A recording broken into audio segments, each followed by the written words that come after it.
Remue ménage. Remue ménage.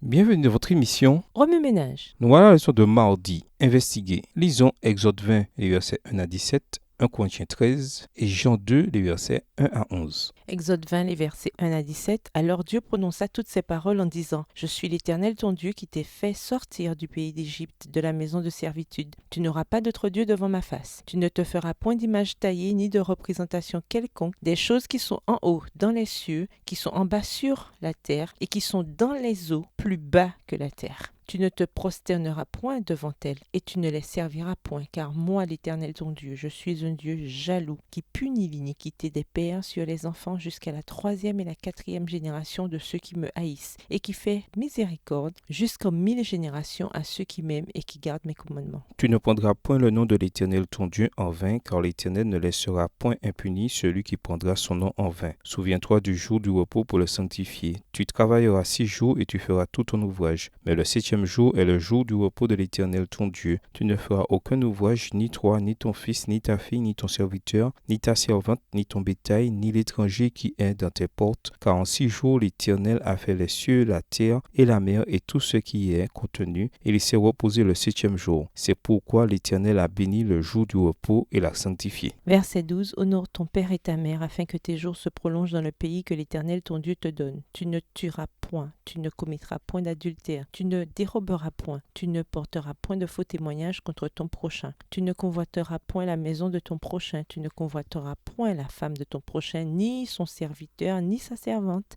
ni son bœuf, ni son âne, ni aucune chose qui appartienne à ton prochain. 1 Corinthiens 13. Quand je parlerai les langues des hommes et des anges, si je n'ai pas la charité, je suis un airain qui résonne ou une cymbale qui retentit. Et quand j'aurai le don de prophétie, la science de tous les mystères et toute la connaissance, quand j'aurai même toute la foi jusqu'à transporter des montagnes, si je n'ai pas la charité, je ne suis rien. Et quand je distribuerai tous mes biens pour la nourriture des pauvres, quand je livrerai même mon corps pour être brûlé, si je n'ai pas la charité, cela ne me sert de rien. La charité est patiente, elle est pleine de bonté. La charité n'est point envieuse, la charité ne se vante point, elle ne s'enfle point d'orgueil, elle ne fait rien de malhonnête, elle ne cherche point son intérêt, elle ne s'irrite point, elle ne soupçonne point le mal, elle ne se réjouit point de l'injustice, mais elle se réjouit de la vérité. Verset 7. Elle excuse tout, elle croit tout, elle espère tout, elle supporte tout. La charité ne périt jamais. Les prophéties prendront fin, les langues cesseront, la connaissance disparaîtra. Car nous connaissons en partie et nous prophétisons en partie. Mais quand ce qui est parfait sera venu, ce qui est partiel disparaîtra. Lorsque j'étais enfant, je parlais comme un enfant, je pensais comme un enfant, je raisonnais comme un enfant. Lorsque je suis devenu homme, j'ai fait disparaître ce qui était de l'enfant. Verset 12. Aujourd'hui nous voyons au moyen de miroirs d'une manière obscure,